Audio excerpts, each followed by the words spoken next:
Hello everyone, in this video we'll talk about protocols for real-time conversational application. In the last video we studied about RTP protocol and here we'll study about SIP protocol.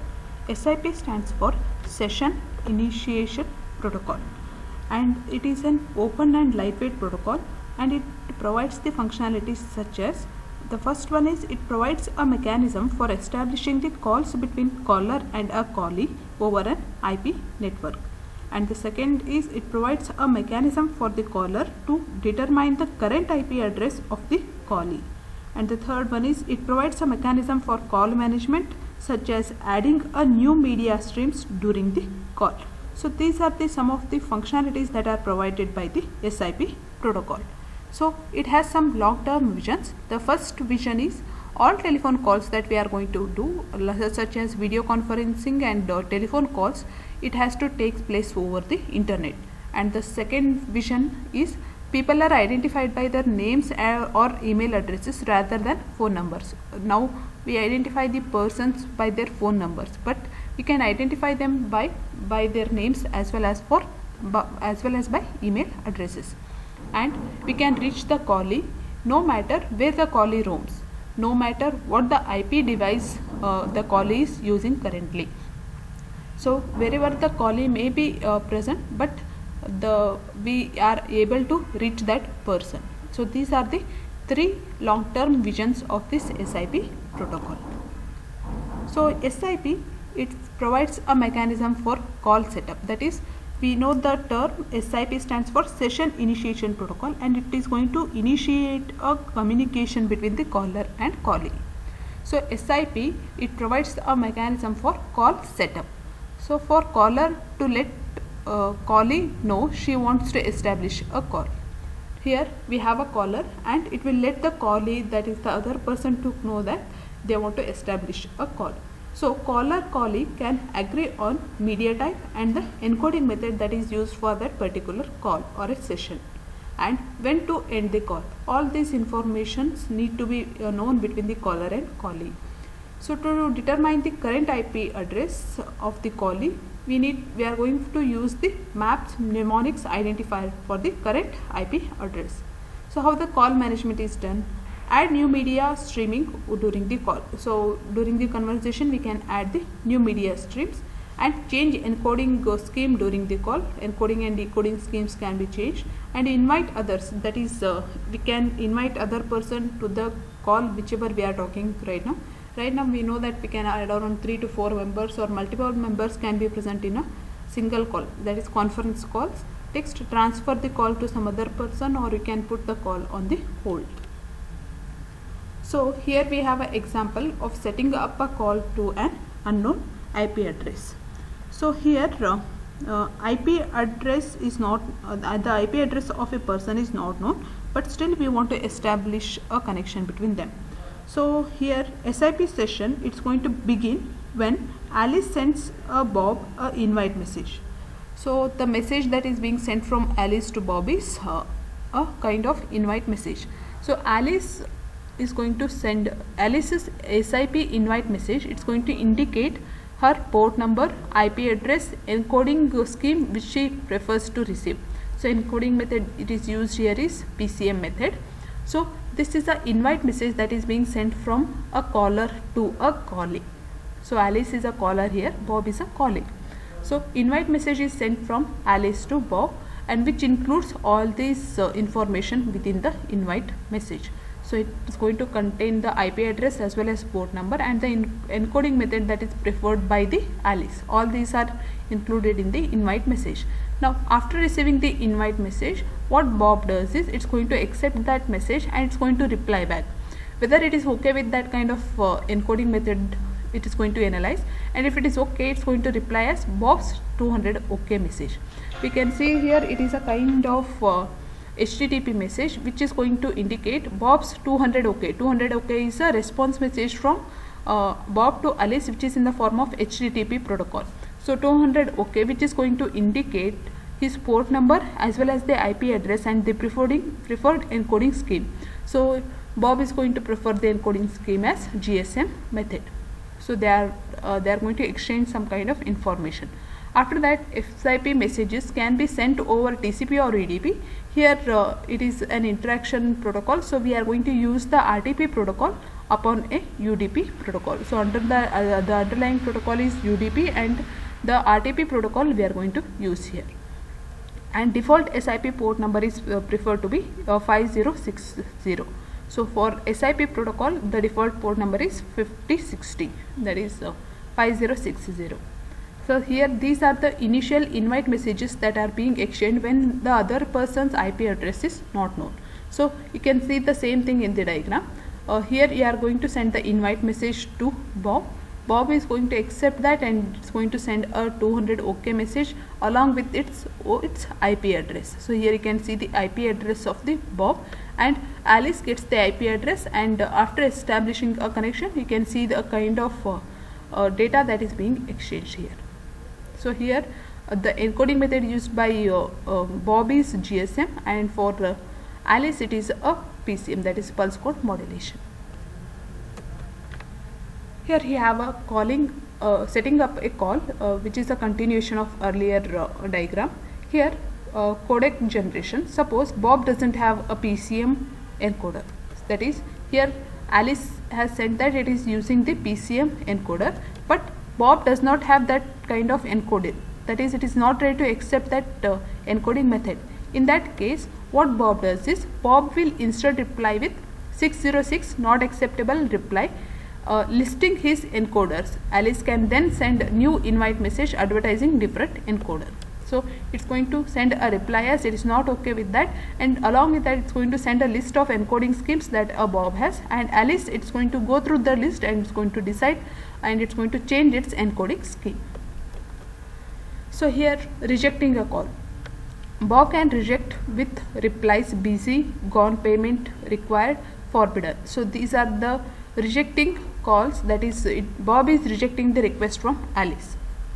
So it can be some of them, such as it is busy, or it has gone, payment is required, or forbidden. These are some of the messages that are shared from Bob to Alice when it is rejecting a call from Alice.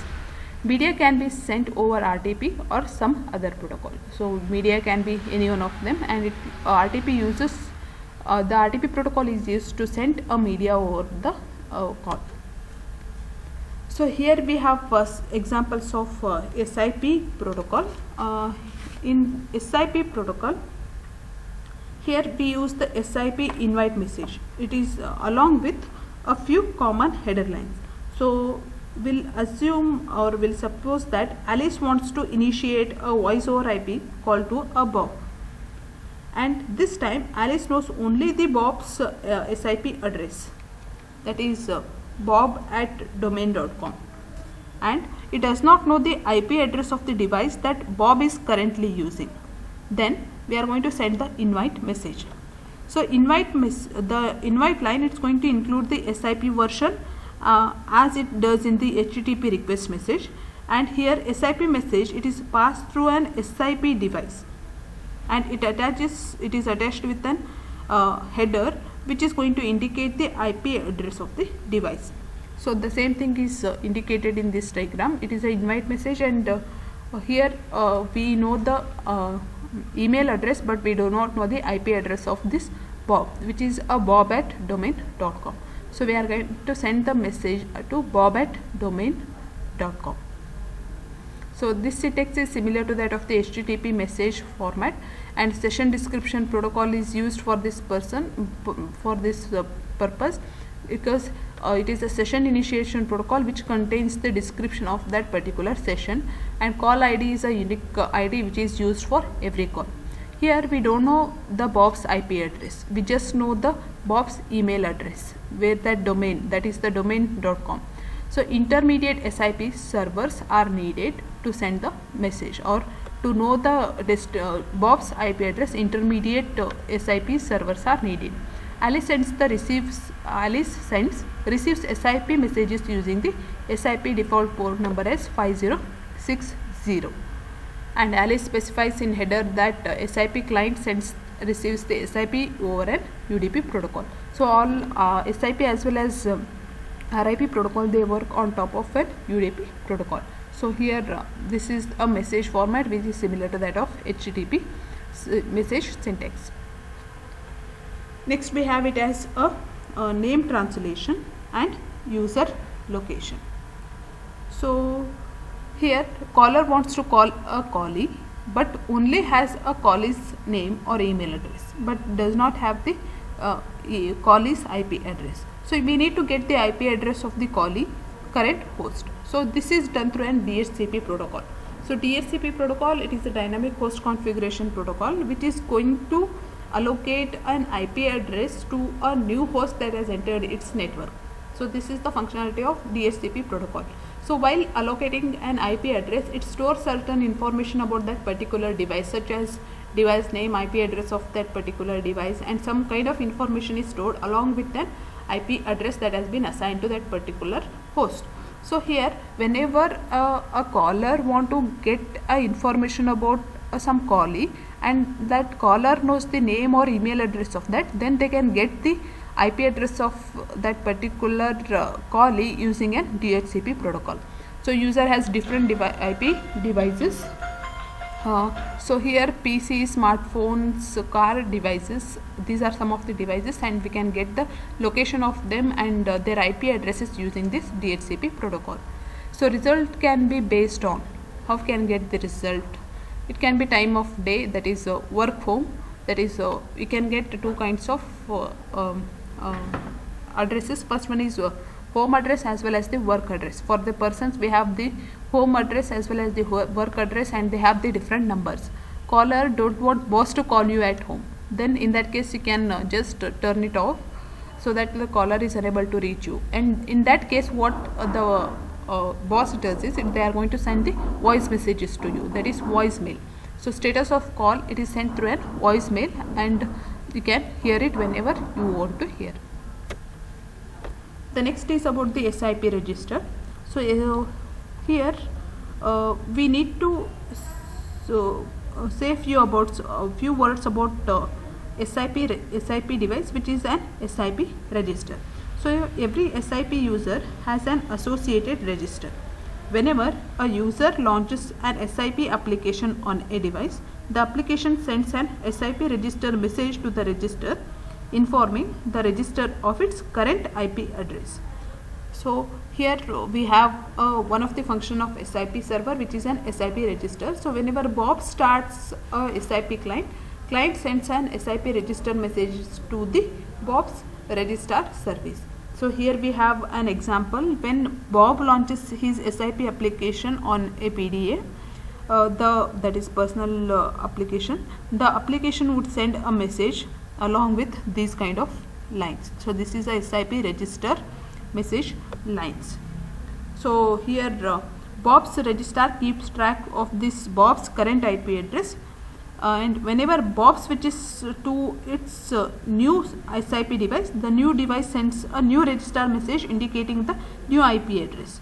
So these are the kind of messages that are being exchanged, and every time when you log into a new device, you can it's going to send a registrar message indicating its new IP address. So we have a SIP proxy. Here this is another function of SIP server, which is an SIP proxy. So server, it's going to obtain the Bob's current IP address, and from preceding discussions, that is from the earlier discussions, we see that the proxy server simply needs to forward Alice invite messages to Bob's register or to the proxy server, and here Bob sends the response back through the same set of SIP proxies, and proxy returns the Bob's SIP response message to Alice.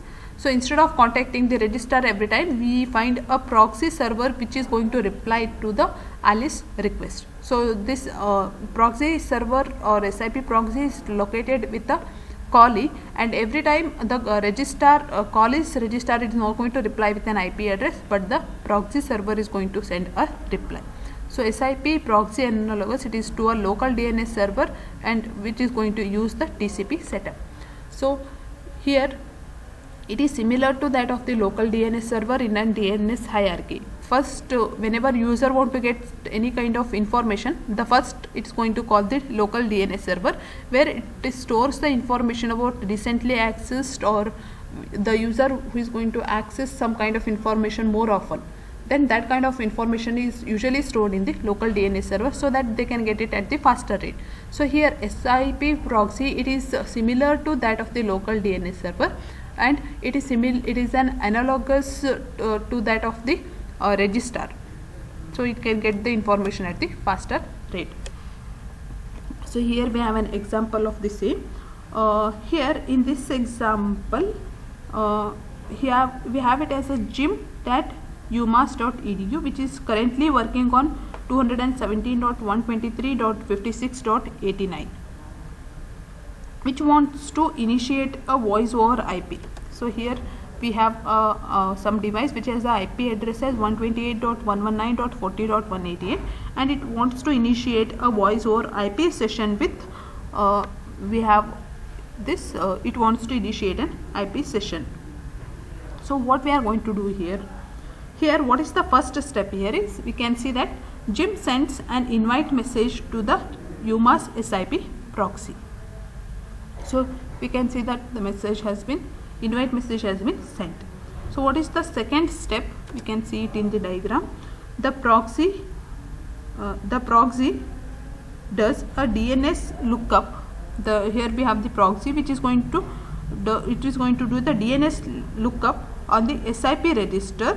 That is, we have the SIP register as poly SIP register, and then it's going to forward the message to the registrar service. Here we have the registrar service.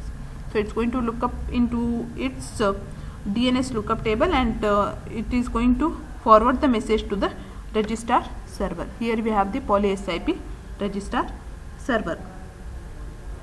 Next, the third step is poly server. It's going to return the redirect response indicating that it should try ket.edu.com. So here it is going to send a message that it has to try on this particular email address.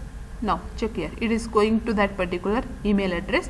It's going to forward the request to whatever the earlier this person had indicated. Now it will forward the request to that particular IP address, and we get the IP address of that particular Jim.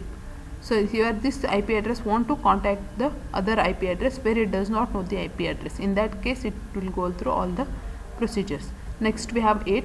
Now data flow occurs between the clients because they both know the IP address of each other and the call has been established, communication has been established. Thank you.